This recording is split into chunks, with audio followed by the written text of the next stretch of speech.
Det er de dyre aktiedrenge her. Vi har dårlig tid til at løfte hovedet fra vores computer fra børsnoteringerne for at lave verdens bedste podcast. Jeg holder jo meget øje med, hvordan formueudviklingen ville være gået, hvis jeg havde haft en formue. Bare for at deprimere mig selv og tænke, det er nu hvor jeg er i bund. Hvis jeg havde haft pengene, så havde jeg fandme været inde nu, ikke? Jo. Sikke en skøn dag, vi får lov at optage på. Det fremgår ikke af hverken lyd eller billede for folk, der kigger med på YouTube. Men jeg skulle da lige have været omkring Lines samling af solbeskyttelse og kørt noget faktor 15, før jeg overhovedet bevægede mig ude for en dør, skulle jeg sige. Ja, men jeg var lige ude og nå at slå nogle pæle i til nogle træer, som er ved at vælte i vinden. Og det synes jeg, man kan se på min næse allerede, at du ved, man lige når for at få lidt sol. Er du ude og lave vandrestave til din have? Eller? Nej, Er det støttestrømper til træer? Det er støttestrømper til træer, faktisk. Jeg bor jo ved vandet. Og det, man ikke ved vandet, sagde du, ikke? Ja. Jeg bor ved vandet. Ja. Og det, man glemmer, det er, at blæsten, den er nådesløs. Ja, det er den. Så man skal lige... der er lige nogle ting, Lasse, der man lige skal. Ja. Der skal man lige, når man siger, ja, vi bor ved vandet. Men ellers er det udgaven, er det nummer 64, vi er nået til nu. Hvor har? Af vores podcast. When we're 64? Det er det faktisk. Det er nu. Så folk kan synge... vi kan stille spørgsmålet til vores lyttere. Will you still need us? Yeah. Will you still feed us? Og feed betyder jo vores Facebook-feed. Mm. Der er opstået sådan en irriterende ting på min Facebook, at der er en eller anden botnak, der har lavet en Andreas Bo-profil. Og så hver gang folk de skriver, så svarer de til dem. Du er værdsat. Send mig en personlig besked. Ja, den har jeg også fået mange gange. Er det russer, eller hvad? Nu er det ikke for at være racistisk, men er det sådan en international ting? Eller? Ja, det er mit indtryk, at det er tilløbet til primitiv phishing, der udnytter folk, der måske er en lille smule ensomme eller sådan noget. Og så liner man op til, så starter vi lige en privat kommunikation over Messenger, og så ender det med, Andreas Bo har brug for en ny guitar til sit band. Jeg står lige i likvidbeknæbelige for øjeblikket. Du er en af mine største fans. Kan du spytte i kassen, så får du dobbelt tilbage efter første koncert. Ja. Altså... Lad os håbe, at vores følgere er så kloge, at de selvfølgelig ikke hopper på den. Nej, hvis du vil give penge til en ny guitar til Andreas, så skriv til hans rigtige profil. Han kunne godt bruge det.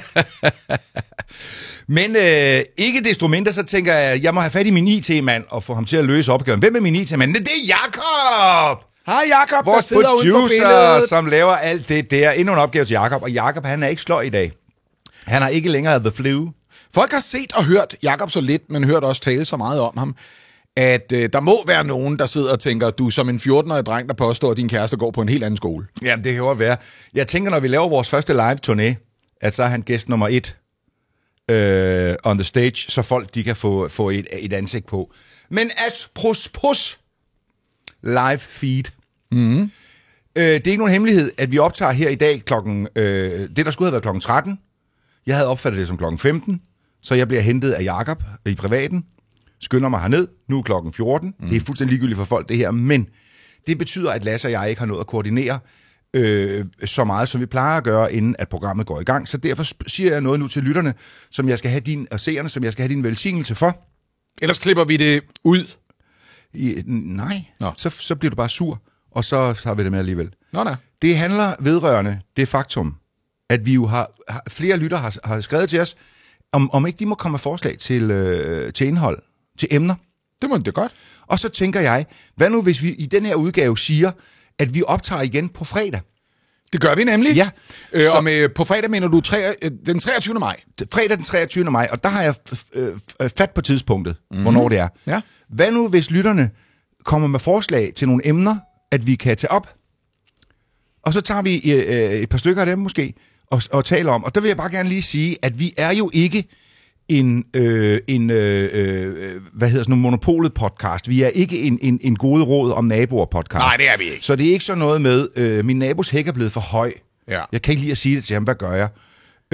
Men hvis det handler om samfundsemner, trends i tiden, politisk, hvad der rører på sig, hvad gør dig urolig på en sådan måde, så du har lyst til at sige, hvad kunne to sjove mænd, som har holdninger til meget mere, end de egentlig burde have at sige til det? Ja, tak. Så prøv at skrive det ned i vores indbakke.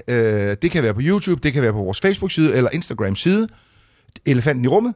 Så tager vi det med måske. Jeg håber især på forslag, som ikke tydeligt er baseret på, kan I lige snakke om det her, og mene, hvad jeg allerede mener om det selv. Det kunne være dejligt at høre dette bekræftet af jer, der taler i mikrofoner. Men måske mere, det her virker som et spændende emne, der er fandme meget at tage fat på. Og grunden til, at jeg siger det, det er et eksempel på en kommentar. Et af de steder, hvor man kan høre og eller se den her podcast. Der er der, jeg tror det er på YouTube, der er der en, der lige er inde og skrive, tør I tale om Lars Andersen? Ja, hvad er det der for en udfordring? Ja. Det tør vi godt. Hvad får du have, vi skal snakke om? Jeg taler om Lars Kragh Andersen, tidligere politibetjent, og nu tør jeg godt sige frihedsfundamentalist. Det vil han nok selv vedkende sig. Et af den slags mennesker, der tænker, når vi skal undersøge, om vores frihedsrettigheder indskrænkes, så udfordrer jeg det ved at gøre kontroversielle ting, og måske ende som en form for martyr, så vi kan kigge på, hvad er det i virkeligheden for en indskrænkning, der er på spil. Han blev arresteret for nylig, efter at have sagt, hvis jeg skal arresteres, så må politiet komme og finde mig, og det gjorde de så. Ja. Og det han blev arresteret for, det var, så vidt jeg forstår, blandt andet, så de kunne retsforfølge ham for at have bedt om og indhentet personlige oplysninger på justitsminister Peter Hummelgaard, som sådan en, hvis staten skal have lov til at rode i den slags oplysninger hos borgerne, så må der smage den egen medicin her, justitsminister. Mm-hmm. Og jeg mistænker, at Lars Kragh Andersen godt er klar over, at han er ude i en grå zone. Ja, og han mener jo samtidig, at den zone, forestiller jeg mig, at han mener. Som han mener. Ja, den burde være hvid. Ja. Og ikke grå. Ja. Og ikke sort. Nej. Og han er åbenbart klar til at betale de personlige omkostninger for det. Så hvis der er nogen, der har det sådan, tør I tale om ham? Det har vi da lige gjort nu.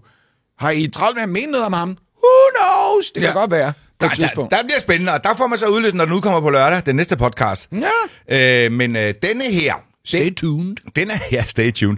Den er vi i gang med, og vi har 4 emner i dag, og Jakob Bysted skal lige hjem og fikse min Facebook-side. Ja. Og sørge for, at der ikke er hacker og trolle idioter på den, der giver sig ud for at være mig.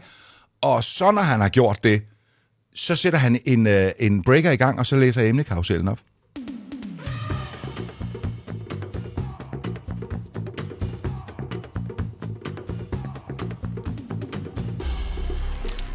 Det var hurtigt, han fik fikset det. Det var meget effektivt. Jeg er så glad for min hage, at jeg i et par år nu har haft 2. Og det fejrede jeg lige med en hønedans. Ja, men der er faktisk noget med, at mit største idol her i verden, ud over dig, Lasse Rimmer, og min kone, og mine børn, er jo Frank Eriksen, bonderøven. Mm. Og man må rent faktisk ikke have en hest eller en ko alene, sådan som jeg forstår det. Man skal have 2 køer eller 2 heste? Yes. Må man have 1 hest og 1 ko, så er de jo ikke alene. Jeg tror det faktisk ikke. De skal have en artsfælle, som de kan gå op af. Ensomhedsepidemien rammer altså også vores dyrevenner. Ja, men der er måske noget meget fornuftigt i det. Men der synes jeg, det skal indføres som hager også. Ja. Man må ikke nøjes med en hage. Nej. Du skal have alene. 2. Ja. Den stakkels hage kan sidde der helt alene. Det kan da godt være, at du har et skarpskåren kæbeparti, men din hage er deprimeret, fordi den er så ensom. Yes. Ja. Der er nogle af dem, som er så ensomme, de bliver udhulet, de simpelthen får et hul. Her kommer de 4 emner, vi har tænkt os. Og jeg har de sidste mange gange sagt træske langhalm, og det ved jeg jo godt, når jeg hører det bagefter, det hedder tærske. Ja, det gør det. Ja, så det må jeg undskylde. Vi skal ikke tærske langhalm på dem, vi skal hudflette dem. Her kommer de 4 emner. For det første skal vi skæfte en pige, der hedder Mathilde. Mm. Mathilde er blogger, og Mathilde er i øvrigt også, sidder hun i bestyrelsen for Liberal Alliance, eller er hun medlem, eller hvad er hun med kandidat? You're putting me on the spot. Det finder jeg også i livet af, mens jeg siger. I hvert fald så har hun offentligt udtalt, at hun nægter at være god til at lave mad med vilje, fordi så kan det være, at der er andre hjemme, der gider at byde ind på den opgave. Mathilde Kolbjørn Holst er næstformand for Liberal Alliances Ungdom i København. Okay. Så skal vi beskæftige os med, apropos hagehul, en frisk fyr, der hedder Rasmus Paludan. Ja. Som så for første gang er blevet dømt efter koranloven. Altså den nye paragraf, ja, og, eller nyere. Og Andreas Bo, det kommer vi til at bruge tid på, for der vil være ret mange lyttere, der sidder og tænker, hvem er denne Rasmus Paludan, I pludselig taler om? Så vi kommer til at tage det helt fra bunden. Ja, fordi det er jo klart, når vi beskæftiger os mennesker, ligesom tidligere nævnte Lars Krag Andersen, så er det folk, vi lige fortæller, hvem er. Og der er jo ikke ret mange, der ved, hvem Rasmus Paludan er. Nej. Så skal vi, og her kommer min tyske accent. Vi skal beskæftige os med Alternative für Deutschland. Alternative für Deutschland er blevet, efter en rapport, er blevet betegnet som et yderligt gående højrefløjsparti. Ja. Das muss man nicht in Deutschland. Nej. Nu kommer rapporten, er ved en fejl blevet offentliggjort. Den skulle have været hemmeligholdt, men er blevet offentliggjort. Det er ganske korrekt, at det er den seneste udvikling. Og der skal jeg da lige love for, at den schiss ist los in die Apparat. Und Lachsenstraße. Det kommer vi til. Så har jeg et ønske, som hedder, at vi simpelthen skal beskæftige os med Melodi Grand Prix. Så du det? Nej. Du var ude at optræde? Ja, det var jeg. Det var jeg også. Ja. Men jeg skal da hilse at sige, at hvis man er typen, som har ADHD, ligesom der er mig, kan lade være med 4 gange i døgnet lige at skulle ind og se, hvad der er på tabloidsiderne og Berlingske og hvad ved jeg, så har man da ikke kunne gå glip af, at Sissel, som hun hedder, eller Sissal, som jeg troede for lang tid siden, en der var noget, man lavede tæpper af. Jeg har i hvert fald skulle vælge mellem kokostæpper og Sissal-tæppe. Jeg var lige ved at sige det samme. Ja. Det er et fremragende materiale, afledt af kaktusplanten. Præcis. Ja. Men hun havde altså så mange stikker i sig, torne, kaktus, pikker, at hun faktisk nåede til finalen. Og jeg skal da hilse at sige, at det er der folk, som går op i. Ja, tak. Det er de 4 emner, vi har. Endnu en breaker, og så er der emnekarusel.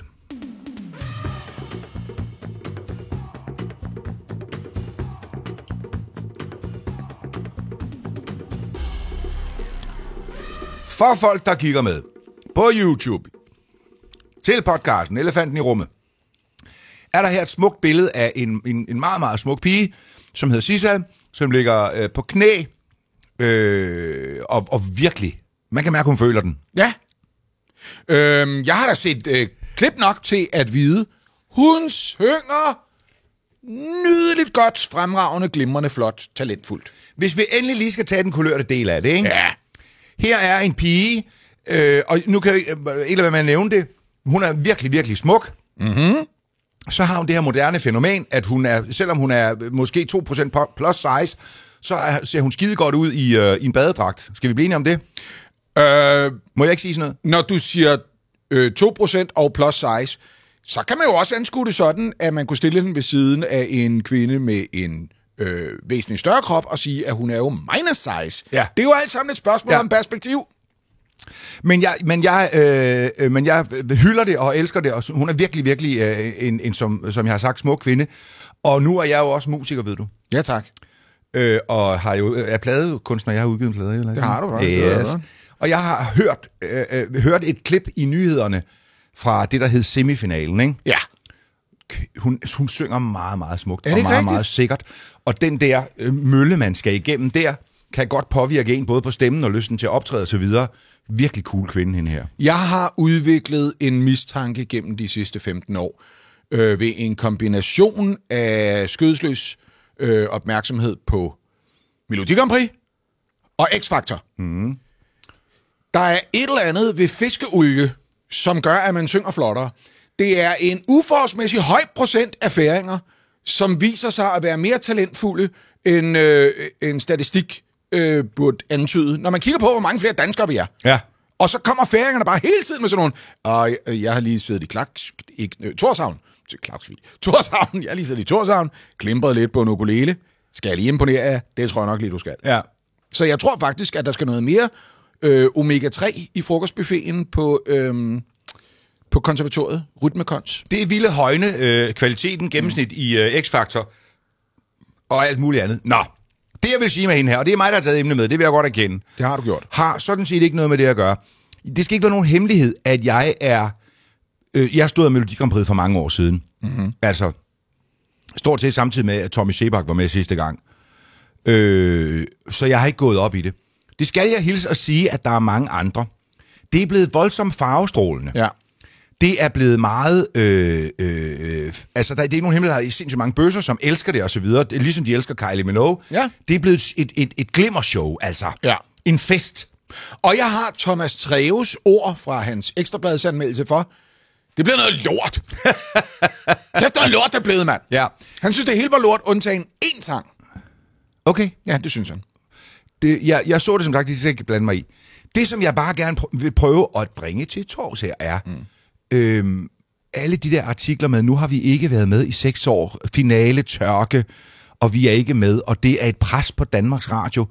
Altså, der havde jeg nær sagt, hvad fanden skal de lige gøre? Altså, du kan jo tvinge en ko hen til truget, og en hest til truget, men du kan ikke tvinge den til at drikke, vel? Nej.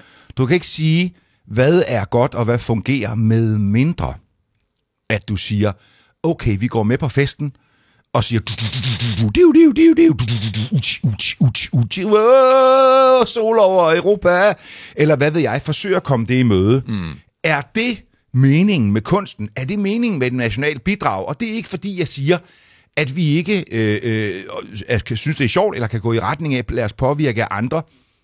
Men jeg kan simpelthen ikke lide den der dunken os selv i hovedet med, at bare fordi vi ikke udvikler os ligesom alle andre lande, som bliver mere og mere poppet, mere og mere tyroler, at så er vi ikke med. Det kan jeg ikke forstå. Jeg kan ikke forstå den der lyst til at sige, at det er fornedrende for Danmark, det er pinligt for Danmarks Radio, det er en tørke, det er noget, vi gør galt. Det er lidt det samme som at sige, jamen alle andre er jo begyndt at køre med en promille på 2,5 i alle andre lande. Ja. Hvorfor følger vi ikke med? Prøv at høre, hvis din ven springer ud fra en bro, behøver du så også at gøre det selv. Det var en til mig, vil jeg lige vide. Jeg har jo før sagt, at rigtig mange gange, at det er en fejl at tale om den laveste fællesnævner, når problemet det udtryk er leflen. Der er ikke noget galt med den laveste fællesnævner. Der er ikke noget galt med at vinde Melodi Grand Prix med en sang, som hele Europa godt kan lide. Der er noget galt i at prøve at lefle sig frem til at gennemskue, hvad er det så for en sang, man skal skrive. Ja. Det er et problem. Ja. Og jeg er enig med dig. Jeg tror, spørgsmålet handler om, kan det blive ved med at være investeringen værd at stille op med en sang, der skal kvalificere sig til at have chancen for at vinde? Det er mange trakter skulle igennem, og er problemet ikke, Andreas Bo, i virkeligheden, at det var meget nemmere før 1989. Der var simpelthen flere lande. Altså, så er der først Tyskland, de splitter op, så er der Balkan, så går de kraftedeme, men de er også i gang i det tidligere Sovjet. Lige pludselig, så skal vi også sige, hvad skal Australien og Israel ikke også være med i Eurovision Song? Det er Eurovision Song Contest. Det er for helvede ikke Globe, det er ikke hele verden. Nej. Vel? Det er blevet mere den vestlige verden, end det er blevet... man melder sig ind i den vestlige verden, og så er man med. Det er da super svært at vinde Superligaen, hvis der pludselig er 60 hold, der spiller. Det er da problemet. Jo, og vi er bare trætte af at spille i første division og skulle spille om oprykningen hver eneste gang. Den er der med på. Og vi er et lille land. Og vi er et lille sprogområde. Og vi kan ikke leve alene af det der med, at i Norge og Sverige har de tilgivet os dengang, vi også trynede dem lidt og sagde, okay, det er et stort konge i Danmark, og Island og så videre. Det er ikke nok sammenlignet med for eksempel, altså du ved, lande, hvor man taler fransk, eller forstår hinandens sprog, på trods af, at de ikke ligner hinanden så meget, fordi befolkningen er større. Jeg ved det ikke. Jeg går ikke nok op i det, så jeg ved ikke, hvorfor jeg snakker så længe om det. Ja, det jeg mener, og det kan også være, at vi bare skal køre den lidt kort, men jeg er med på, at tendenser, vi bliver enige om i verden, ikke? Mænd og kvinder er lige. Du må gerne være homoseksuel. Der må gerne være en eller anden form for social tryghed i alle lande. Altså gode ting, menneskerettigheder, ikke? Yeah. Kan godt have gavn af, at vi har store ting, eller fælles oplevelser, som for eksempel Melodi Grand Prix. Det er en skidegod idé, altså for den slags. Men det mister sin uskyld, hvis at det omfatter en strømligning af vores kultur. Ja. Eller altså jeg fandt mig helt med tilbage til, da Norge de havde samer med, der fik 0 point for at synge hello, lalo, lalo, den er stadig catchy. Men de stod der sgu. Hold nu kæft. De stod der sgu, samerne, og det havde rensdyr med på scenen og så videre. Og det er så klip til en eller anden østeuropæer, der sidder og malker en smørkernespand, så det ligner, de sidder og nærer på den der. Hun sidder og nærmest sådan knupper på en stor pik i det der, og det var det alle tænkte. Men rytmerne bag ved det, og så videre. Og jeg har ikke noget mod det. Jeg siger bare, der er et eller andet meget smukt i, at man mødes om noget, som man er vidt forskellige om, i stedet for at forsøge at strømline det hele. Ja. Bare fordi, at man siger, her i vores land, der har vi en McDonald's på hver hjørne. Så siger vi, det vil vi også have. Jamen, det kunne lige så godt være en McJørgen, eller McJørne? Ja, McJørne. Så det er bare min lille... Den der med at gå op i Melodi Grand Prix'et, og det er en skandale, vi ikke er med der, som om, at det handlede om et politisk bord, som vi ikke kan få lov til at sidde med ved. Hvorfor er vi ikke en del af FN's Sikkerhedsråd? Ja, så noget. Det er på samme måde med Melodi Grand Prix. Det er altså en fejl, og det er fordummende at sige, jamen i Tyskland, der elsker de DJ Ötzi, og det er bare skide godt. Så vil vi være ligesom tyskerne. Vi skal have mere tyrolermusik til Danmark. Det er jeg altså ikke sikker på, at det højner vores intellektuelle standard eller et eller andet. Og før I kommer efter os, DJ Ötzi, er for Østrig ligesom årets vinder. Og årets nummer 2 er jo så endnu en gang genstand for indblandingen af politik og så videre i Eurovisionen, fordi Israel bliver nummer 2. Mm-hmm. Og det skal vi snakke om for tiden, fordi hver eneste gang nogen siger Israel, så skal man også snakke om Israel, og så ruller tingene. Jeg læste et sted af Yuval Raphael, den sangerinde, der høstede en anden plads for Israel i den overståede Eurovision Song Contest. Dagen efter var Yuval Raphaels X-konto, Twitter-konto, blevet suspenderet. Og ingen ved helt hvorfor. Nå. Ikke lukket af sangerinden selv, men altså suspenderet af who knows why, ikke? Årsager.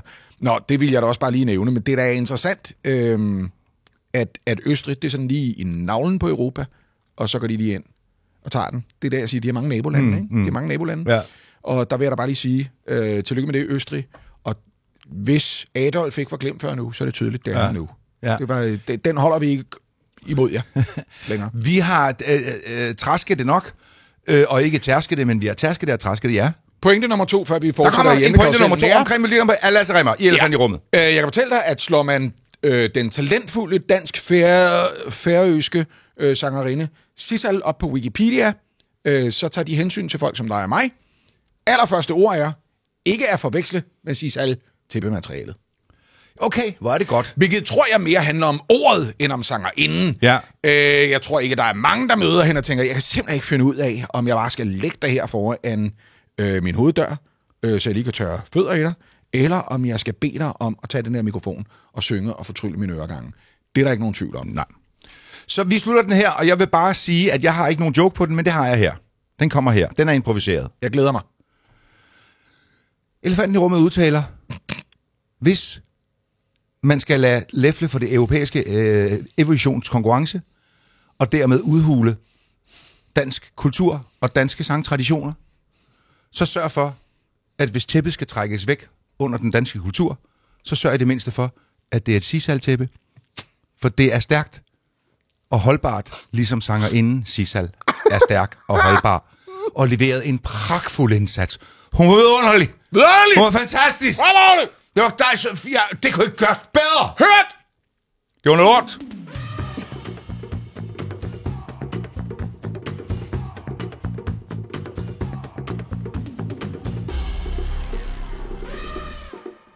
Så er vi nået til emne nummer 2. Ja, tak. Og det er faktisk allerede trukket ud. Det er en fyr, som skulle have repræsenteret Danmark i Melodi Grand Prix. Ja. Rasmus Paludan. Nej, vi kommer ikke lige til at repetere, hvem er det nu lige han er. Rasmus Paludan blev en af de 2 første dømt efter det, der i folkemunde er blevet kendt som koranafbrændingsloven. Ja. Det er jo en lovgivning, som en række forbehold og indskudte sætninger gør det strafbart at behandle genstande med væsentlig religiøs betydning. Jeg kan ikke huske den oprindelige formulering. Man må ikke behandle dem utilbørligt, og man kan ikke dække sig ind under det her. Det er bare et kunstnerisk udtryk, og der er en masse andre forbehold. Jeg selv som lægeperson, når det gælder jura, kan da godt gennemskue. Det gik lidt hurtigt med det lovgivningsarbejde. Det er der altid en risiko ved. Det var meningen, det skulle løse et akut problem, politikere gerne ville slippe for at skulle forholde sig til.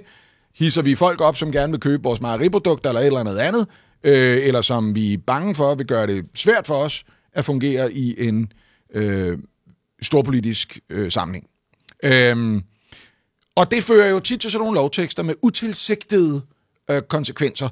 Den skulle over par behandlinger, ikke også? Koranlovens formulering. Det skal den altid. Altså, prøv at høre, der er jo første, anden, tredje behandling. Første, anden behandling. Hvad med så ordformuleringen? Formuleringen bliver revideret et par gange. Altså, det slår mig, at når man kigger på formuleringen i loven, så er vi lidt i det der gamle territorium, hvor en amerikansk dommer mindeværdigt engang sagde om pornografi. Jeg kan ikke give dig en definition, men jeg kan genkende det, når jeg ser det. Og det betyder jo, så skal jeg spørge dig hver gang, at det er frækt nok. Ja. Det er ikke for frækt. Det er bare fordi, Anders Signe har ikke nogen bukser på. Nej. Så jeg ved ikke, om tæller den. Er det blød erotik, eller er det porno?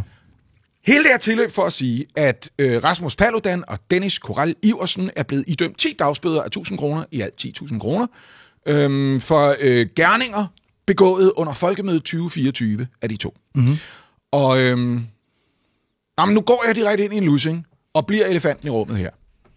Jeg synes, det er super kompliceret at snakke om alt, hvor hovedpersonen for eksempel allerede vækker stærke følelser, og der er konnotationer til alt muligt andet, hovedpersonen også er forbundet med eller har gjort. Kigger vi isoleret på det her, fjerner vi alt snak om det handler konkret for eksempel om meget stærkt troende menneskers stærke overbevisninger. Hvis vi fjerner Rasmus Paludan fra sammenhængen osv., så har jeg svært ved ikke at synes, at det her, de to er blevet dømt for, er en nyttig tryktest af, hvad omfatter den her lovtekst egentlig. Ja. Eftersom vi ikke kan få en klar definition, før der er nogen, der enten bliver dømt eller frikendt, efter at være blevet sigtet under den her, jamen altså, så kan det da godt være nødvendigt, at der ligesom bevidst eller ubevidst er nogen, der går i fælden og siger, lad os lige finde ud af det så. Hvad betyder det egentlig, det der står her? Hvad er utilbørligt? I hvilket omfang mener jeg faktisk det med, at selv kunstnere kan ikke udtrykke sig kunstnerisk, hvis det overtræder formuleringen i den her paragraf. Så nu kommer resten af min korte tale, der skal præsentere det her lige for dig. Ja.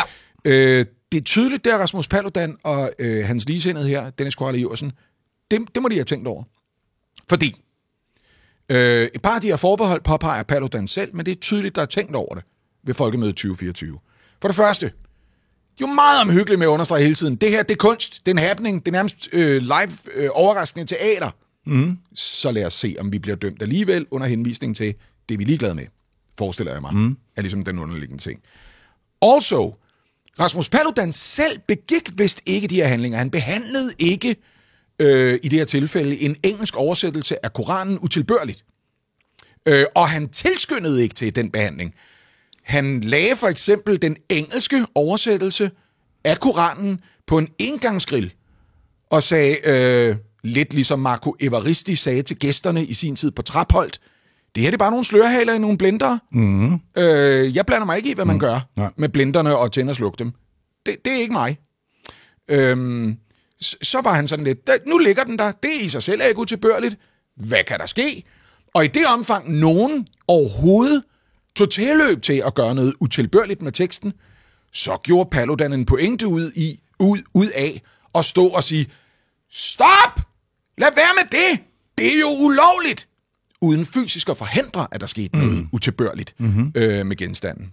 Derudover, det var ikke originalteksten, det er en engelsk oversættelse, og jeg ved ikke, om Paludan anførte det under retssagen, jeg har ikke de præcise referat, men mange, også skriftkloge muslimer, mener, at den hellige tekst skal være på originalsproget, og derfor er en engelsk oversættelse altså ikke på samme måde lige så hellig for muslimer. Endnu et forbehold, og endelig, her kommer den sidste ting, den blev ikke brændt, den her bog. Der blev revet nogle sider ud af den. Det kan der være forskellige årsager til, at man gør med en bog. Og så blev den til sidst, den endte i en vandpyt. Blev den tabt? Er det strafbart? Blev den smidt i en vandpyt? Er det strafbart? Og man kan jo sige, at en våd bog, det er jo det modsatte af en bog, der er ild i. Hvad nu, hvis der havde været ild i den? Havde det så været en heltegerning at prøve at slukke den igen ved at kaste den i vandpyt? Alle de der ting, som jeg faktisk synes er pisse spændende spørgsmål, jeg da gerne vil have et svar på. Det kunne så måske have været rart for mange, at det var nemmere at føre samtalen, hvis ikke Rasmus Paludan og Dennis Korall Iversen faktisk havde gjort det, men man i stedet for ligesom havde kigget en dommer i øjnene og sagt, jeg skal lige have nogle svar. Nu tænker vi lige det her eksempel. Hvad med det her eksempel? Hvad med det her eksempel? Ja. Og jeg skal lige have et svar på, ville det her være strafbart, eller ville det ikke? Ja. Snarere end man gør det, for at finde ud af, hvad svaret er. Ja. Jeg er simpelthen svært ved at knytte det her til en lang række af de andre grunde, folk kunne have til at synes, Rasmus Paludan er en kæmpe idiot. Hvis han havde været ukendt, da han gjorde det her, Hvis ingen havde anet, hvem han var, Ja, og præcis. en person havde stillet sig op og gjort det her, så havde jeg sagt, jeg er rigtig tæt på at sige bravo. Ja. Altså, jeg er rigtig tæt på at sige, tak for at få tydeligt gjort, hvad paragrafen dækker over i domstolenes øjne, og tak måske også for at få fokus på, er der noget lovsjusk på spil, der gør det simpelthen at få uldent formuleret det her. Ligesom man havde travlt med at reagere på avisoverskrifter om flere og flere tilfælde af knivvold i nattelivet ved at vedtage knivloven lidt for hurtigt i Folketinget for at vise sig handlekraftige, og det viser sig, at den formulering, man gjorde det med, i sidste ende førte til, at en håndværker blev dømt for at have en boxcutter liggende på passagersædet i sin arbejdsbil. Men nu det er jo ikke nogen hemmelighed, Lasse, at vi er ikke fans af koranloven her i huset, her i podcasten. Der er mange steder, vi er enige. Det er i hvert fald en af dem.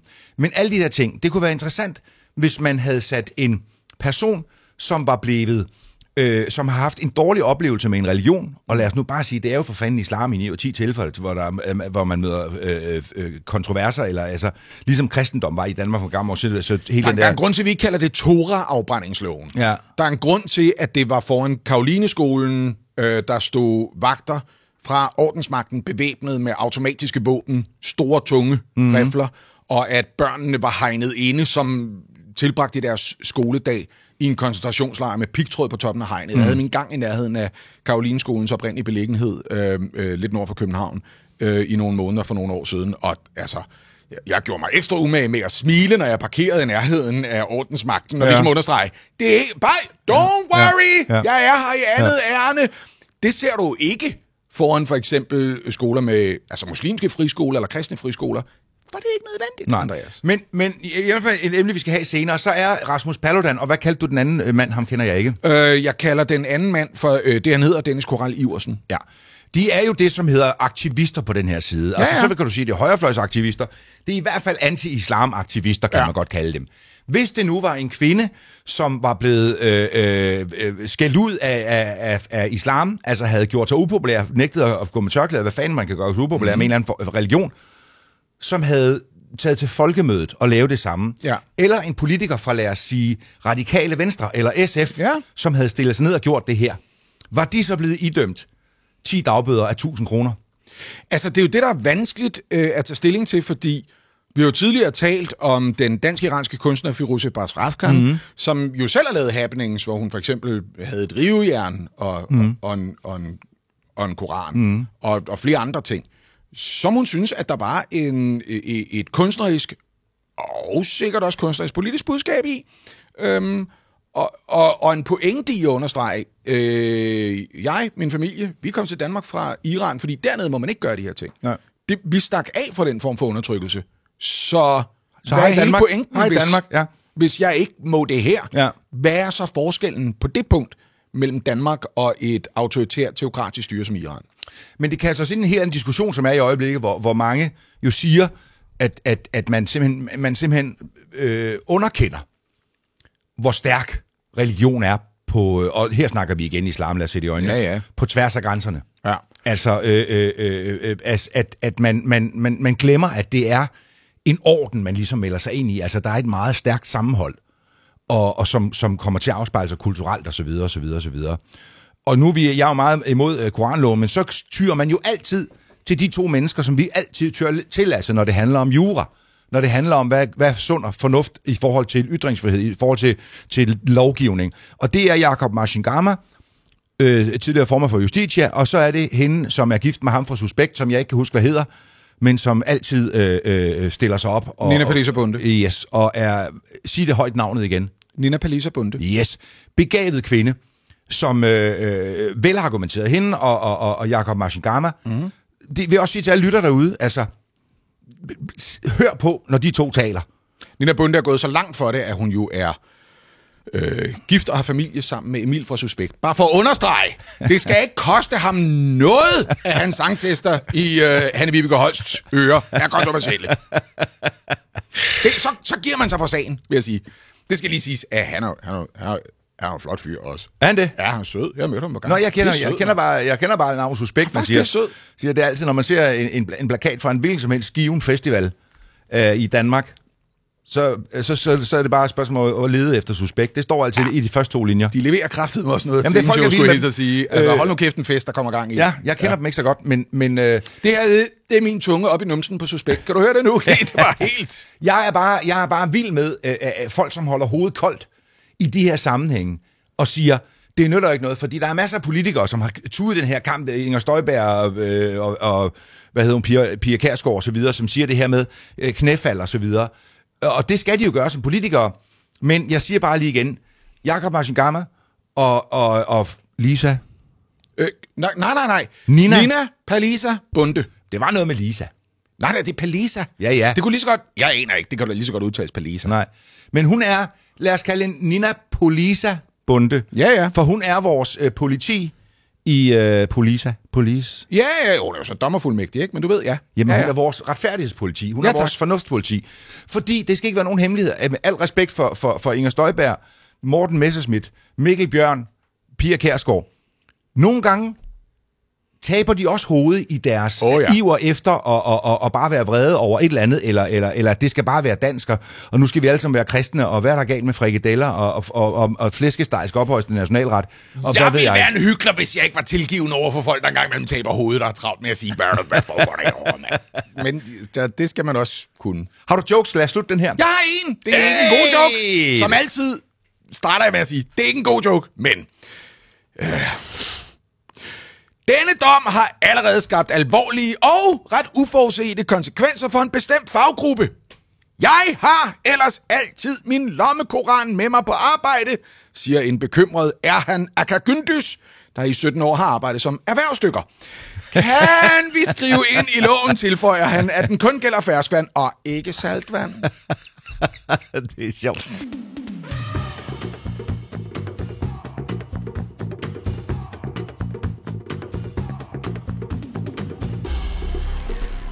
Og heller ikke for, at nogle gange er det bare godt at bare slutte det, men bare lad os lige sige, den dom, der er afsagt, er jo beviset på, at koranloven er noget lort. Altså, det ikke hænger sammen. Jamen, det synes jeg faktisk, den er. Præcis, ja. Nå, vi skal til at diskutere Alternative für Deutschland. Og her er det, at jeg vil godt erkende, jeg kommer ind i studiet lidt abrupt, fordi jeg som sagt var for sent på den, og troede, det var et andet tidspunkt. Og derfor har jeg ikke fået læst den her artikel igen. Jeg udvalgte den først, men det handler jo simpelthen i bund og grund om det her med, at Alternative for Deutschland pludselig bliver der råbt ud, at efter at man har læst en masse skrifter, udtalelser, især på sociale medier og så videre, af de 2 ledere af partiet, samt en masse bipersoner, er man kommet frem til, at det er et ultra-højre nationalistisk parti. Ja, og en trussel mod demokratiet. Ja. Og det er godt gjort med en rapport på over 1100 sider, som altså nu er blevet lækket. Man skal have med i den kontekst, at vi taler Tyskland her. Ja. Tyskland er, Mogens Glistrup i 70'erne havde ikke fået lov til at være i Tyskland. Nej. Altså, vi taler et land, som har traume over en gang har oplevet, at folk har tabt hovederne over og udvist hets og racisme mod en befolkningsgruppe. Man kan også runde op og sige, at de har i mange årtier nu været bevidste om, er det godt, når man har noget i bagagen, lige at sige til alle de andre, der sidder i den europæiske togkupé, det gør vi ikke igen. Ja. Og vi tjekker os selv hele tiden. Ja. Vi er med på, at vi var meget ude med riven i ikke 1, men 2 verdenskrige på under 40 år.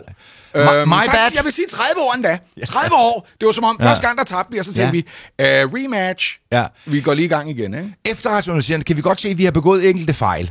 Og der er et udtryk for det i den moderne politologi. Jeg ved ikke, om det er det rigtige her. I moderne politik i Tyskland har de jo haft et udtryk for det siden 2. verdenskrig. De kalder det... hvad det udtrykket er, det er værhafte demokrati. Altså, at de skal være særligt opmærksomme på, er vi i gang med at glide tilbage i en grøft, vi ikke er stolte af, vi har været nede og døbe i. Mindst 1 gang, måske 2, inden for de sidste 110 år. Ja. Så det er det handler om her, det er, at den rapport her, den er jo oprindeligt skrevet af det, der hedder, nu skal jeg virkelig tilbage til folkeskolen, for det er længe siden det her, BFV, som er det statslige agentur, som beskytter forfatningen. Og godt sagt, så kan man sige, at deres opgave, det er hele tiden at holde øje med, er vi ved at blive nazister igen? Hvad? Vent lidt. Fordi det skal vi ikke være. Det har vi en aftale om. Det skal vi aldrig være igen. Er den ved at skride. Og af samme årsag, så er man, som du selv påpegede, særligt opmærksom. Altså på den hårfine balance, der ligger i demokratiet, mellem på den ene side at gøre det muligt for folk at komme til orde, og på den anden side være på vagt over for, er der nogen, der gerne vil hen til mikrofonen, komme til orde og bruge det til at råbe og lige pludselig bruge demokratiet til at tage magten og afskaffe demokratiet. Ja. Og der er det, at man bliver nødt til at sige, hvad i helvede skal vi så have demokrati for? Ja. Hvis man siger, vi har demokrati, og nu skal vi fortælle dig, hvad du gerne må sige. Ja. Nu skal vi fortælle dig, hvad du gerne må mene. Vi har snakket om noget, der mindede lidt om det før. Ikke? Vi snakkede om Marine Le Pen, for eksempel. Ikke? Ja. Lad os blive enige om, at vi har ikke læst de 1100 sider. Nej, jeg er ikke lige kommet igennem dem. Der er flere folk, blandt andet tidligere tyske socialdemokrater, som siger, det kan jeg simpelthen ikke se, der er noget galt med det her. Jeg kan simpelthen ikke se, at det her det er forkert. At de udtalelser, som er der er ikke en rygende pistol i den rapport. Ja, fordi jeg skulle lige til at sige, jeg kan ikke se, der er noget galt i, at BF Fag anbefaler, men decideret forbyder AFD. Nej. AFD. Men så er vi inde i konspirationsteorier om, hvorvidt at det her det er bestillingsarbejde, at man siger, fordi man har i Tyskland ført en politik i mange år, som siger, at vi vil ikke have Alternative für Deutschland med i nogen som helst konstellationer. Nej. De har været det, som Uffe Ellemann kaldte, de parier. De står udenfor, de parier. Og det har de været altså, i alle. De har simpelthen, man har lavet alle politiske flertalsbeslutninger, ændringer, alle love er stemt igennem uden Alternative for Deutschland, med mindre at det har været et eller andet, hvor man siger, det er lige meget, om de stemmer for. Det er noget med, der skal være 7 trapper på et trappetrin, eller hvad ved jeg. Men alt, der har betydning, har man simpelthen gjort. Det har man, de konservative og Socialdemokratiet i Tyskland har gjort det, at de har sagt, vi holder simpelthen dem udenfor. Vi kan blive enige om det og det og det. Det samme overgik i mange år Sverigedemokraterne, hvor de etablerede partier sagde ligesom, nej, jamen I kan stemme på dem alt, hvad I vil. Men det bliver ikke med dem ved bordet. Nej. De kommer til at sidde og holde deres kæft over i hjørnet, eller komme på talerstolen en gang, men må sige, spørgsmål til ministeren, bare stille spørgsmål. Du er ikke med i beslutningsprocessen, og det kommer du aldrig. Nej. Og det er der en risiko ved, fordi det er jo... man skal jo være en idiot for ikke at forstå. Sådan noget kan jo ligesom bare få flere og flere vælgere til at sige, hvad sagde I? Okay, I har simpelthen besluttet jer for, at jeg må ikke være med i lejen i det store frikvarter med min stemme. Jamen, så stemmer jeg på dem. Ja. Og det er på den måde, de vokser. Fordi AfD, det er jo sådan noget 20% af stemmerne, eller sådan noget, de får. Ikke? Kan man sætte 20% af vælgerne uden for indflydelse? Og kan man tillade sig ikke at gøre det, hvis man er på vagt over for, at vi er i gang med at skride igen? Er bussen på vej over grøften igen? Er den tyske bus simpelthen, har den svært ved at holde kursen nu? Jeg har snakket om det her før, ikke? Det er jo den berømte filosof Karl Poppers toleranceparadoks, der er på spil her. Karl Popper er også kendt for falsifikationsprincippet for videnskab. Måske mere kendt for det. Men toleranceparadokset, det er, hvordan kan et tolerant samfund beskytte sig selv imod, at tolerancen bliver udnyttet af de intolerante til at afskaffe tolerancen? Ja. Altså, du ved, gøgeunger, 5. kolonne. Ja. Folk, som siger, når det der frie vestlige demokrati, det tager vi, skaffer magten, afskaffer demokratiet. Ja. Groft sagt. Og det er det spændende her. Fordi det er, hvad man kigger på i det etablerede Tyskland, når man kigger på AfD. Men omvendt, i Italien, i Frankrig, i Tyskland, for den sags skyld i Sverige og Danmark, der er argumentet jo det samme fra den anden side. Vi argumenterer for at beskytte det vestlige frie demokrati imod subversive kræfter udefra. Så det kan også sagt bare, kommer truslen. Is the call coming from inside the house? Er det AfD, der er den største trussel? Eller er det AfD, der er boldværket imod? Der kommer folk til Tyskland og overbeviser folk, der allerede er her, og inviterer flere folk indenfor i reden. Er det dem, der er den største trussel imod vestligt demokratis overlevelsesmuligheder? Så de har de samme argumenter, men modsatrettede interesser. Og det sidste ben, som vi har snakket om før, det er jo også lawfare, som også er blevet diskuteret i USA. Ja. I hvilket omfang prøver man at bruge magtapparatet til at undertrykke politiske besværlige opponenter, dissent, altså du ved, eller dissens, tror jeg det hedder på dansk, ikke? Dissenter. Hvad hedder det på dansk? Dissidenter. Deciderede. Kan vi kalde dem Henning? Dusseluser. Dem, der hedder Henning. Folk, der siger en imod. Ja. Folk, der siger... Det er som regel Henning. Folk, der ser flertalssynspunkterne imod, ikke? Dissidenter i Danmark. Dissent, som det hedder på engelsk. Ja. er det her ligesom dem, der sidder med al magten og har vendt sig til det, som siger, kæft, det er irriterende, mand. Han er pissebesværlig Trump, og vi risikerer, når han først begynder at få fingrene på knapperne, så ødelægger han hele maskinen, fordi han trykker for hårdt på nogle af dem og opfinder sine egne. Er det så rimeligt, og kan det udhule tilliden til retssystemet, hvis borgerne begynder at få en mistanke om, er det bare sådan, I lukker kæften på Marine Le Pen? Altså bruger I alle mulige andre ting, overvågning lige pludselig uden dommerkendelse og så videre, forbud mod, at partiet eksisterer. Er det sådan? Er det sådan, I håndterer det? Fordi, hvordan skal jeg så komme til ord, hvis jeg hørte Angela Merkel i sin tid sige, vi har schaffen das, og tænkte, nej, jeg er ikke sikker på, at vi schaffer das. Das glaube ich nicht, dass wir schaffer. Das schaffer vi ikke, Angela. Nej. Det tror jeg faktisk ikke, vi magter. Må jeg også godt få lov til at sige kansleren imod? Ja. Og hvordan skal jeg gøre det, hvis jeg ikke kan stemme på nogen, der har megafonen på min vegne? Ja. Det var hele min snak om det. Kunne du lide det? Ja, jeg elsker det. Hele fornuften er jo, at man siger, uanset hvor... Der var en ekskæreste, som sagde til mig, du kan ikke undertrykke en oplevelse eller en holdning af noget. Hvis et andet menneske siger, jeg fik den oplevelse at sådan og sådan og sådan, så kan du sige, så er du idiot. Altså, hvis det er sådan, du opfatter det, så er du fandme dum. Men du kan ikke... Og det kan du mene. Det kan også være, at du har ret i at mene det. Du ændrer bare ikke opfattelsen. Du ændrer ikke opfattelsen. Og du kan ikke undertrykke den ved at sige, jamen det må du ikke opfatte. Det er forkert, sådan er det ikke. Og det super komplicerede der, det er selvfølgelig, at alt hvad vi ved også om sådan helt nære relationer, det er, det klogeste du kan gøre, det er at sige, okay, det vil jeg godt lige høre, hvordan fik du den opfattelse? Og hvordan har den sat sig i det? Hvordan giver den så udtryk? Hvad tænker du nu om det? Ja. Fordi ellers har jeg ikke nogen mulighed for at sige, godt, nu forstår jeg, hvorfor du har fået den opfattelse. Ja. Må jeg prøve at fortælle dig, hvad mine hensigter var, og at du muligvis har fået en opfattelse baseret på noget, som det ikke var min hensigt, at du skulle basere din opfattelse på. Exactly. Jeg måske føler mig misforstået, eller min intention var en anden. Ikke? Ja. Teknisk set mener jeg jo, det burde være sådan et demokrati. Hvis man forestiller sig, for eksempel, jeg har sagt det her før, men nu nævner jeg lige Egypten, efter det arabiske forår, så siger man, jamen der er et parti, der bliver valgt, som tydeligvis har forbindelse til det muslimske broderskab, og som måske ovenikøbet har lyst til at indføre nogle rabiate love. Teknisk set mener jeg, at det bør være sådan. Så gør I det de næste 4 år. Ja. Men så skal I ærligt spørge folket. Altså hvis I er blevet stemt demokratisk valgt, så siger I, at alle kvinder skal gå med tørklæde, eller hvad fanden I har lyst til at sige, der er adskillelse i skoler, og hvad der er jeres holdninger. Ja. Om 4 år skal I stille til valg, og I skal spørge folk helt ærligt, vil I gerne fortsætte med det her? Ja. Eller har I lyst til noget andet? Ja. Og I skal lytte til resultatet. I skal acceptere, hvad der bliver sagt. Og I skal give andre muligheder adgang til at præsentere, her hvad I får, hvis I stemmer på os i stedet for. Ja, præcis. Og plus det, Hitler kom jo for pokker til magten på samme måde. Altså, han blev demokratisk valgt, og så greb han magten. Han prøvede at kuppe sig til det først, det virkede ikke. Nå, men vi kan da godt, og det er måske lidt kontroversielt, siger jeg bare noget.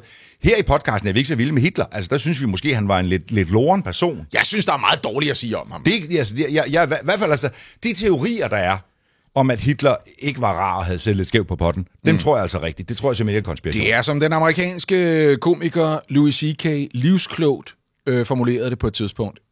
Hitler slog jo jøder ihjel. For mange jøder, vil jeg sige. For mange. Klart for mange. Det er jo frygteligt. Men der kommer et tidspunkt, hvor man er nødt til at sige til enhver, nu stopper du. Ja, det er for mange. Det er tragedie plus tid. Det må vi godt grine af nu. Hvad hedder det? Det, som det handler om, er, der er kommet et ord på dissident. Den er bare dissident. Jeg vidste godt, det var derfor, jeg krukkede med det. Jeg kom til at sige noget forkert først, så det er en anglicisme. Det er rigtig ked af, faktisk. Tak skal du have, Jacob. Ja. Kan du så slå decideret awesome op? For det var der en, der skrev til mig forleden dag. Det ved jeg simpelthen ikke, hvad betyder det. At decideret awesome, skrev altså jeg bare. Altså din krop og din talent. Det er lige meget. Ja. Den tager vi senere. Og på samme måde er det jo, at vi har jo nævnt det før, vores indvandrerproblematik er jo simpelthen forløst af, at Hitler, når jeg mener Mogens Glistrup. Ja. At Mogens Glistrup kom på et tidspunkt og sagde nogle ting, som var uhyrlige. Ja. Men som havde en genklang i folket. Og så fik vi taget en debat, hvilket har resulteret i, at vi ikke står i det samme skud og mudder, som de gør i Sverige, omkring deres indvandring. Ja. Lad os se det mener jeg er et fakta. Altså uden at man skal til at sige, de synes sådan og sådan og sådan og sådan.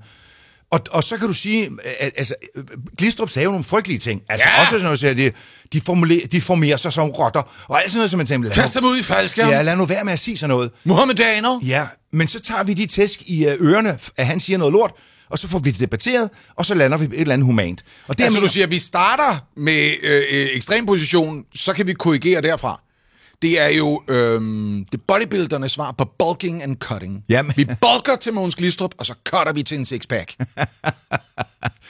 I hvert fald mener jeg, at det er, at vi bliver nødt til at lytte til, hvad der bliver sagt i alle sammenhænge. På et eller andet tidspunkt, så kan det være, at nogen får sagt et eller andet, som lige pludselig begynder at skabe en fornuft, man ikke har set. Ja.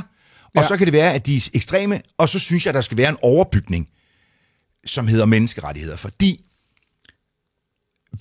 jeg vil for eksempel vil jeg sige, hvis man bliver enige om i Danmark pludselig, at min datter måtte finde sig i, at flertallet mente, at hun i 4 år nu skulle gå med tørklæde, for eksempel. Ja. Så vil jeg sige, kunne vi ikke godt få indført det som en menneskerettighed, der siger, I kan gå så og så langt i de ting, I vil i et samfund, det næste må I ikke. Ja. Og så er det klart til, at folk kunne sige, det er nøjagtigt det, de gør i Tyskland, overfor Alternative for Deutschland. Ja. Men så må vi jo diskutere her, er de langt nok ude til, at man kan sige det? Det er et stort demokratisk eksperiment, du opfordrer til som mulig løsning, og jeg synes, det er spændende. Så stort, at jeg kan ikke helt overskue konsekvenserne, mulige konsekvenser osv. Så derfor vil jeg godt have lov til at kvittere med det er spændende. Det er godt nok spændende, fordi jeg synes jo, at når jeg startede med Poppers tolerancieparadoks der, så er det jo, som jeg påpegede, fordi at problemet er det samme på begge sider. At, du ved, det vanskelige er jo altid, skal vi sætte en stopper for ekstreme synspunkter, for at undgå, at de kommer til magten og begynder at sætte en stopper for, hvad andre synes. Mm-hmm. Jamen, altså, i hvilket omfang er vi i gang med selv at bruge de metoder, som vi hævder, vi er nødt til at bruge for at beskytte os mod, at de andre bruger de metoder. Mm. Du ved, det er sådan en slå først fredet ting. Og den er jo svær, fordi på den ene side er der, vi skulle være grebet tidligere ind, og på den anden side er der, vi har grebet for sent ind. Mm. Ja. Og der kunne vi jo godt snakke i den her sammenhæng om, hvad der for eksempel virker som en kæmpe kovending for Englands Keir Starmer. Altså, der jo har været meget stedig for eksempel med at sige, det kan simpelthen ikke være rigtigt, at vi ikke har plads til nogle folk, der er nødlidende og truet i deres eget hjem. Og det er først inden for den sidste uge, han har været ude på en preskonference og lave en 180-graders, ligesom at sige, det her det er et reelt problem. Ja. Altså du ved, sådan som man nærmest har oplevet, at de etablerede midterpartier, og også noget af venstrefløjen, nu har vi jo set det fra Lotte Kofod hos SF, sige, okay, der er måske nogle ting, vi har forsømt at snakke om. Og det må jo så komme drypvis. Mm. Og så kan det man jo også altid sagtens sige, jo, men jeg synes, at det ikke var et problem dengang du ville have, at det skulle være et problem. Nu er det. Nu har du ret. Nu giver jeg dig ret. Ja, men det er jo fint. Ja. Det er jo sådan, det skal fungere. Og sådan har det jo altid været. Der er nogen, som på et eller andet tidspunkt er det, der hedder foregangsmænd. Ja. Eller first movers, der siger, nu synes jeg det og det og det. Og man ved også godt, at first movers, de taber. Det er det, siger, man skal ikke være first mover, man skal være second mover. Ja, tak. Det er sådan bevægelsen starter. Nu er jeg sådan set enig med dig. Lad os rundt den her. Har du jokes? Nej, der har jeg faktisk ikke. Det har jeg heller ikke på den her. Så giv os en breaker. Nej, Lasse har lige noget. Lad os give den en breaker.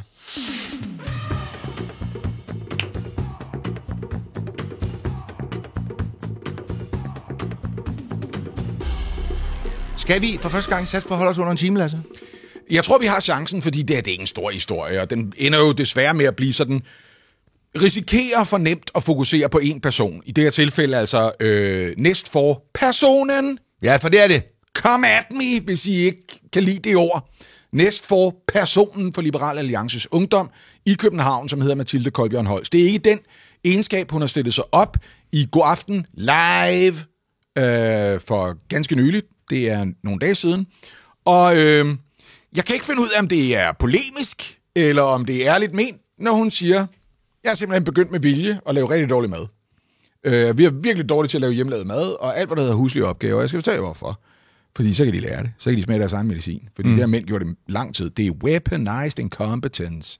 Og weaponized incompetence har fanden skabt. Det der med, nej, nu spildte jeg noget kaffe. Det er nok bedst, at det ikke er mig, der løfter kaffen op til min mund. Er du sød at gøre det for mig, Andreas? Altså, alle de opgaver, man gerne vil undgå, gør man sig selv bevidst dårligere til, så andre tænker, så er det bare nemmere at gøre det selv. Og det er jo en interessant tanke. For det første, er formodet, at hvis nogen gør noget dårligt, gør de det med vilje dårligt. Mm-hmm. Bare for at genere mig! Og det ligger der heller ikke i det, hun siger det jo. Og den anden er også tanken om, den eneste måde, du gennemskubber pisseirriterende på, det er, at jeg begynder at gøre det samme med dig, så kan du lære det. Og ja, det ved du, Andreas. Jeg kan godt lide at citere mig selv for. Så kan de lære det, er en sætning, der kun bliver sagt i sammenhængen, hvor ingen bliver klogere. Mm. Og det er egentlig også det forbehold, jeg havde lyst til at tage, da vi snakker om Rasmus Paludan-situationen. Der er flere ting, man forbinder Rasmus Paludan eller Lars Krag Andersen med, for eksempel, hvor jeg tænker, jeg forstår godt, hvad din hensigt er. Bare ikke sikker på, at din måde at illustrere det på nytter. Men jeg kan tage fejl. Det kan være, du er first mover. Og at vi andre ligesom tænker, oh my god, en fucking profet om 20 år. Det ved vi ikke.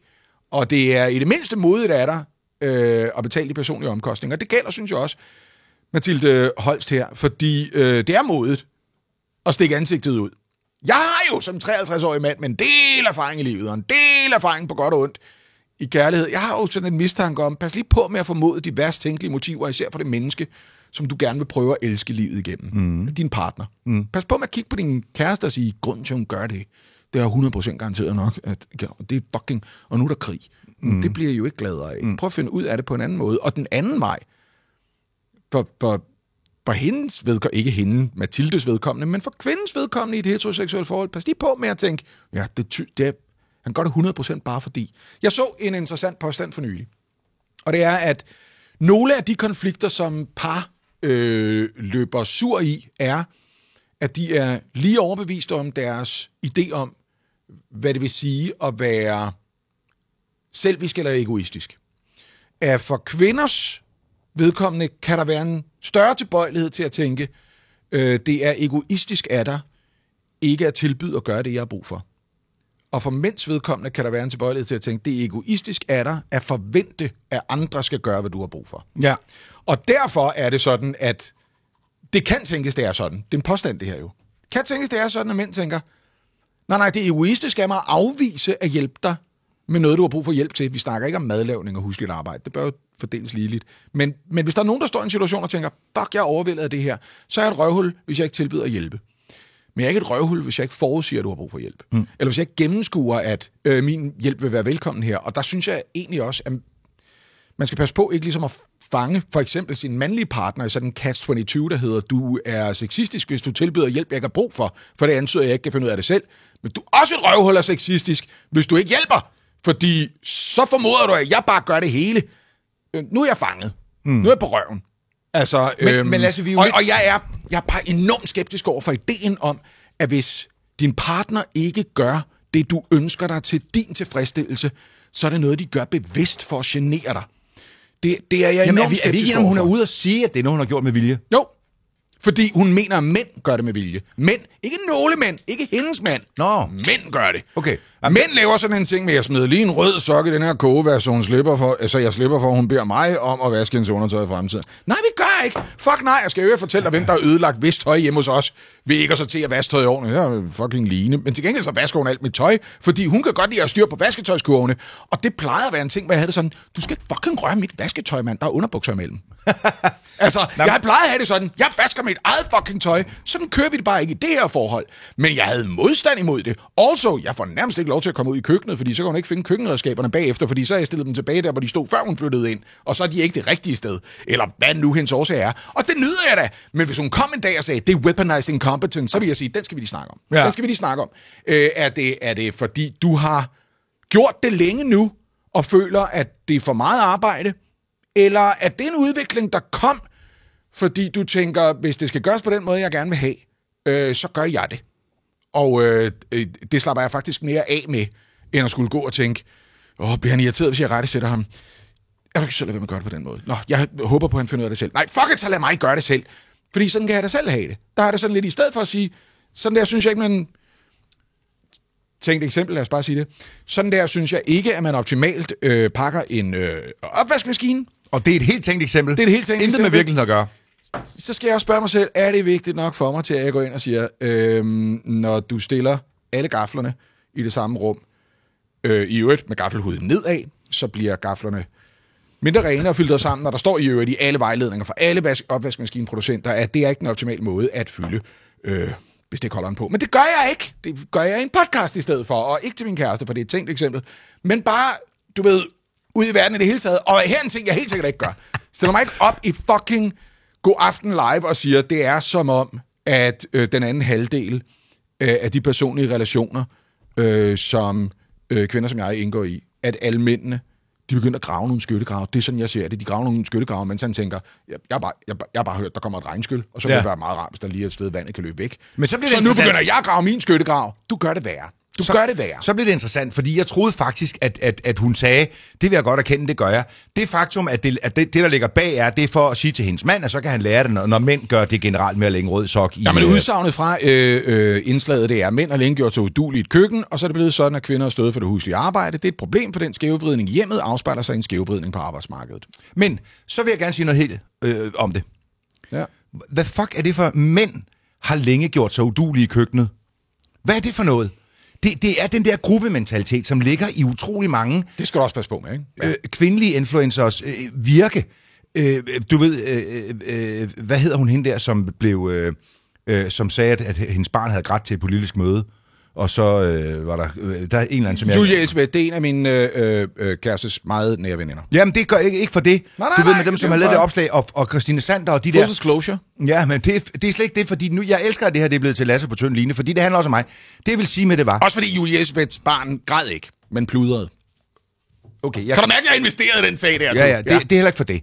Det, som jeg bare siger, det er, at noget skal ligesom være en gruppementalitet. Jeg siger, sådan oplever jeg min mand, så sådan gør alle mænd, og lad os gå sammen som søstre og få sådan noget. Det er groft sagt, lad os fucking opruste, ja. For jeg så ham samle en kniv op, og han tænker, jeg skal bare smøre en mad. Ja. Altså, det er, for eksempel, nu afbryder jeg dig, men det er bare for at skyde det her ind. Jeg var der i et langvarigt forhold med en kvinde, jeg var rigtig glad for en hel del år siden, som var virkelig dårlig til at lave mad. Og ved du, hvorfor hun var det? Fordi det ikke interesserede hende at lave mad. Ikke fordi hun ville slippe for at lave mad og tænke, så gør han det nok, hvis jeg er dårligere, end jeg behøver at være. Hun synes bare, det var røvkedeligt at lave mad. Og ved du, hvad resultatet, når man ikke føler, at man udtrykker kærlighed til andre ved at servere mad for dem, der er nærende, eller som man synes er indbydende eller sådan noget. Den mest sandsynlige, det er Ockhams ravekniv, det her. Hvad er den mest sandsynlige forklaring? Den mest sandsynlige fucking forklaring, det er, hun synes, det er kedeligt at lave mad. Hun gør det ikke for at opnå et bestemt resultat. Hun laver ikke dårlig mad af den. Jeg siger ikke, at hun lavede... Jo, det gjorde hun. Lortemad. Jo, jeg gør. Jeg synes faktisk ikke, det var særlig spændende mad, hun lavede. Det skal jeg være helt ærlig at sige. Men hun var også tilbøjelig til at lave det. Jeg havde det fint med. Jamen, så er det Lasse, der står i køkkenet. Ja. Og det havde jeg det fint med, for jeg voksede op med en far, der lavede maden. Altså, anyway. Det handler om her, det er det der med at bruge det der trick, der hedder, så kan I lære det. Og det hjemme hos os, er det desværre mig. Altså, det er mig, der er idioten hjemme hos os i 9 ud af 10 tilfælde. Ja, for du kan ikke lære det. Men vi har for eksempel sådan 3 plastikspande, vi har købt i Harald Nyborg, som sorterer henholdsvis plastik, metal, mælkekartoner. Jeg skal lige have placeret, at Harald Nyborg ligger på den anden side af bæltet over for Harald Korsør. Ja, det gør det. Lige præcis. Ja. Det er, fordi man kan få den men den variant i Harald Korsør, det er med 4 spande. Det her, det er kun 3. Så jeg har de her 3 spande. Papir og flasker. Ja. Right. Der har især min datter, som jeg jo elsker, det er slet ikke det, men også min kone, med al respekt, de har en tendens til, at når de er fyldte, ikke? Altså din datter og din kone? Nej, ikke når de er fyldte. Når spandene er fyldte. Nå, nu er jeg med. Ja. Så kan de kan simpelthen, de kan stable ovenpå. Altså min datter har en teknik, hvor hun kan stable pizzabakker på højkant ovenpå. Ja. Og lad os se det i øjnene. Det er alt sammen for at undgå at skulle være den, der tømmer den. Jeg forsøger at indføre et princip, der hedder, det værste, der kan ske for mig i min lille OCD-verden, ikke? Ja. Og selvretfærdighedsverden, det er, når jeg kommer ud, og så skal have en is, og så tager jeg den papkasse, som isen, som der skulle, og så er der ikke nogen is tilbage. Nej. Det vil sige, at man har taget den sidste is, og man har ikke engang givet sig at gøre lejligheden med at smide papkassen ud bagefter. Hvis du tager det sidste blad på toiletpapirrullen, så sætter du en ny fucking råd på. Sådan noget kan jeg blive sindssygt over, men det er jo min fejl. Det er jo mig, der er syg på den her OCD. Og det eneste, jeg bare siger, det er, min erfaring er, det der med at sige, jamen jeg går ikke ud med det skraldespand. Jeg ved, at næste gang de bliver tømt, så er det, når jeg gør det. Men nu gør jeg det simpelthen ikke. Og så må vi se, hvor meget der kan være i det skab, indtil det bliver gjort. Det eneste, det medfører, ikke? Altså 0 dialog, er min irritation vokser, til jeg bliver irrationel og syg i potten, ikke? Ja. Og de fatter ikke, at de går noget galt, fordi hvad fanden, altså... Det er i hvert fald udtryk for, hvad jeg tror er en meget uproduktiv måde at kommunikere sine behov og ønsker på. Og hvis du er skuffet for eksempel over din partners evne til at kommunikere kærligt og produktivt om, hvordan deres behov og ønsker er, og den modsatte vej, så er det et parforhold dødsdømt, uanset om du runder det af til, det er min kæreste, eller det er nogen mænd, eller det er alle mænd, eller det er min kæreste, eller det er nogen kvinder, eller det er alle kvinder. Men pas under alle omstændigheder på med det. En af de væsentligste konflikter, jeg er løbet ind i, en af de få gange, hvor jeg tidligt i mit voksenliv var nødt til at være klarere og tydeligere om mine grænser, end jeg havde lyst til. Det var, eller jeg var tilbøjelig til dengang. Det var, da min daværende kæreste på et tidspunkt sagde, godt, nu har jeg gået de sidste 2 uger og ventet på, at du tog initiativ til, at der blev gjort rent. Bare for at se, hvor lang tid der ville gå. Og det er vi nødt til at snakke om. Og jeg havde det sådan, nej, det skulle vi have snakket om for 2 år siden. Ja. For 2 år siden skulle du have sagt, jeg har en anden standard, end du har. Hvordan fanden bliver vi enige om, hvordan vi administrerer det? Ja. For du har fuldstændig ret. Jeg er sikkert mere blind overfor, nu nullermanden derovre blevet så stor, at jeg ikke lægger mærke til den længere, for den ligner en tækkestol. Og det er bare, hvem har købt de nye møbler, egentlig? Den er pæn. Så hvis jeg er mere afslappet med, at den der opvask tager jeg i morgen tidlig, end du er, så skal jeg jo forstå, jeg skal holde op med at være afslappet med det, og til gengæld skal du slappe lidt af nogle andre steder, så mødes vi på midten. For vi kan ikke vedtage, at den, der har de højeste standarder, får lov til at sætte standarder for den anden. Vi er nødt til enten at mødes på midten, eller også er du nødt til at sige, overalt, hvor jeg har en højere standard, der har jeg ansvaret. Og så kommer jeg ikke til at kalde det weaponized incompetence, eller nogen som helst andre buzzwords, mental load, eller noget som helst. Fordi, som du selv har sagt, i dit privatliv har du en oplevelse af, at det er dig, der ligger heroppe. Det er mig, der er hos det, hvordan administrerer du det, ikke? Lad os sige det, lad os slå det fast, plus en opfordring, og det, jeg bliver nødt til at sige det hårdt, det er sindssygt meget kvinder. Det er det bare. Den der holdning til, at når man har en eller anden ting, man tænker, så skal du ud og have alle søstrene med. Jeg kan huske, det værste, min ekskæreste kunne sige til mig, det er Andreas med at give den samme gave til sin kone, som man giver til sin datter, som ikke engang er ens egen datter, eller du ved, det gør du bare ikke. Fordi mig elsker du på en anden måde, end du elsker din datter. Du kan ikke give din papdatter den samme ting, som du giver til mig.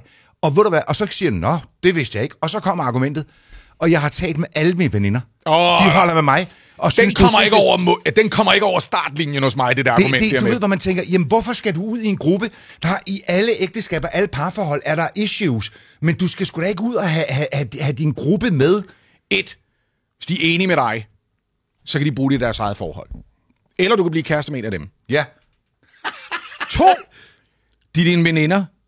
Du ved ikke en skid, om de er enige, eller om det er sådan, man taler sammen veninder imellem. Bak op, du har fuldstændig ret. Ja. For alt, hvad du ved, så er de gået hovedet derfra og tænkt, de kommer til at gå fra hinanden med de indstillinger, hun har. Jeg sagde ikke imod, jeg har ikke lyst til at skabe dårlig stemning, vi er gode veninder. Altså hele den ting. Ja.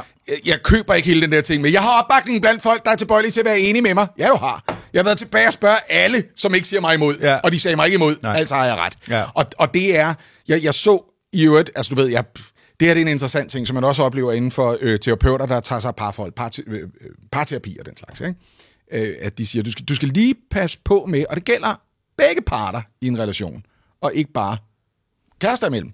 Så pas på med at ophøje dine overbevisninger og dine værdier til en facitliste. Jeg har snakket om det før. Pas på med at gøre dig selv til en fucking facitliste. Ja. Pas på med at sige, det her er jo det rigtige. Jeg har fundet en balance, en ro med mig selv og en moralsk overlegenhed i at sige, jeg gør det rigtigt. Og det vil sige, at alt andet end den måde, jeg gør det på, er per definition forkert. Og du skal overbevise mig om, hvorfor du har lov til at gøre det forkert. Og det er man simpelthen nødt til at give slip på. Ja. Og så give slip på det og sige, jeg ville ikke have gjort det sådan her, men er det? Hvor vigtigt fucking er det, når det kommer til stykket? Og der kan jeg godt se, at når du på 6. time i løbet af den her weekend er rundt med støvsuger eller vaske gulv og så videre, så har du det sådan lidt, du må også komme mig i møde og fucking støvsuge en lille smule. Men igen, tidligere forhold, vi har sådan en arbejdsdeling, så jeg kan, ikke i det samme forhold nødvendigvis. Jeg har ikke lyst til at mærke noget her, men det var sådan lidt, jeg vil ikke sidde og støvsuge i stuen. Men så bruger jeg 20 minutter på at støvsuge i stuen. Så kommer hun ind, kigger sig omkring, tager støvsugeren og støvsuger lige efter. Og så er det sådan, så kommer jeg ikke til at støvsuge i stuen igen. Det kommer jeg ikke, for det var godt nok til mig. Og hvis det ikke er godt nok til dig, så må du gøre det. Ja. For jeg er netop ikke dit type. Og det er ikke mig, der gør dig til min mor. Det er dig, der indstifter dig selv som min chef. Og så må du leve med chefansvaret. Og det bryder du dig ikke om. Der er en grund til, at der er mange af os, der ikke gider være chefer. I hvert fald er det i alle mine forhold, har det der med at tage mine principper om sådan og sådan, altså at vende det om til en selvindsigt, der hedder, fuck Andreas, du har siddet skævt på potten, altså din mor har simpelthen sagt nogle forkerte ting til dig. Og så, det er altid det, der har bragt mig videre. Ja. Også til en forståelse. Fordi det er det væsentligste, man kan gøre. Ja. Man kan kigge på uoverensstemmelser og problemstillinger og anerkende først og fremmest, så har jeg indflydelse på at regulere mig selv og ændre mig selv og justere mig selv og finde ud af, hvordan fucker jeg det her op? Er der nogle ting, jeg bare har taget med mig og aldrig stillet spørgsmål ved? Er der nogle vaner, jeg har indstiftet, som er pisseirriterende at være sammen med? Og den eneste anden ting, man kan gøre, det er at kommunikere så konstruktivt, kærligt og hensynsfuldt, som man kan med den partner, man ønsker sig noget af. This ain't it, Mathilde. Nej. Og det tror jeg godt, hun ved. Jeg tror, hun gør det. Det ved jeg ikke, men nu motivspekulerer jeg. Jeg tror, hun gør det netop for... Jeg vil gerne i gang til den samtale. Well, du kan tage til folkemøde med Rasmus Paludan. Han er i gang med præcis det samme, Mathilde. Ja. Så. Og det er jo fordi, som jeg hørte Christina Sander sige i går, vores valuta er kliks og omtale. Ja. Yeah. Og det er det, de tjener deres penge på, influencer, så man starter en debat. Men vi vil gerne... der kan vi jo ikke pege væk Nej, det er ikke det, jeg siger. Ja. Men lad os så bare kalde en spade. Så vi kan slutte her med at opfordre til at sige, kig indad, når du synes, du bliver uretfærdigt behandlet i dit partforhold eller ægteskab. Og 2, en anden opfordring, som går til, at vi synes, at Andreas' elskede kone, Katrine, og hans elskede datter, Stasia, og elskede søn, Chino, godt må gå lidt oftere ud med affaldsspanden, hvor der er mælkekartoner og plastik i. Og kan jeg så understrege min erfaring efter 10 år on and off, and on and off, and on again sammen med Line, er, at jo bedre man som voksen menneske kan blive til at forstå, hvordan man selv modtager og tør vise sårbarhed i et forhold og ærlighed, jo gladere bliver man sammen. Ja, præcis. Vi stopper her, og vi kan nå at sige ikke så meget nu, fordi vi holdt os lige præcis på en time. Yeah! På nær et kvarter. Og det vil sige, at vi er færdige for i dag. Jeg vil bare lige sige, at hvis man har lyst til, for eksempel på YouTube eller på Facebook-siden, at foreslå emner til vores næste optagelse, det skal altså være inden fredag den 23. maj, uanset hvornår du hører det her, så skal du vide, det er deadline. Så konkurrerer du med et emne, som jeg ikke nåede at tilbyde i dag til dig, nemlig Københavns socialdemokratiske overborgmesterkandidat. Vi har snakket om en tidligere, Pernille Rosenkrantz-Theil, en af de sjældne historier, du og jeg var en lille smule uenige om. Hun har nu været ude og sige, hvis vi er i gang med en grøn omstilling, og der kommer flere og flere elbiler, så skal vi være forberedt på, at vi kan ikke genetablere nedlagte parkeringspladser, når først lokal forurening ikke er et problem, fordi det er elbiler. Så derfor skal vi måske lige ændre på Socialdemokratiets indstilling til parkeringspladser og biler i København, så vi er forberedt på den dag, partikelforurening ikke er et problem længere. Ja. Det synes jeg er en pisse spændende historie. Det er den historie, du skal slå med dine forslag. Bliver det bedre næste gang, Andreas? Det bliver da meget bedre. Det kan kun blive bedre. Men jeg har slet ikke tid til at være på YouTube og Instagram. Jeg skal se Pornhub hele næste uge, indtil de lukker den. Ja, jeg skal nå at se alle 68 millioner film. Man kan også foreslå sine nyhedshistorier på Pornhub. Andreas kommer til at se det, uanset hvor du skriver kommentaren.